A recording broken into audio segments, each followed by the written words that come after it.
আমিতো কোনেও লকডাউন নিবিচাৰো আৰু অসমত লকডাউন নহয়।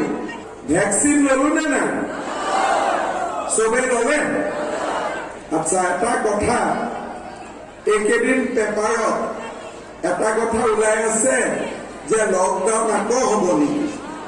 এতিয়া আমিতো কোনেও লকডাউন নিবিচাৰো আৰু অসমত লকডাউন নহয়, কিন্তু কোভিড যাতে নাহে তাৰ কাৰণে আপোনালোকে কি কৰিব, প্ৰথম ডোজ যিসকলে ভ্যাকসিন ললে তেওঁলোকে যাতে দ্বিতীয় ডোজ, তাৰমানে দ্বিতীয় পালি ভ্যাকসিন যাতে আপোনালোকে যেনে তেনে লৈ লয়। হ'ব, একদম নাপাহৰিব কিন্তু, কাৰণ যোৱাবাৰ কি হৈছিলে, নৱেম্বৰ, ডিচেম্বৰ, জানুৱাৰী, ফেব্ৰুৱাৰী কোভিড নাই, এপ্ৰিলত কোভিড আকৌ আহি গ'ল।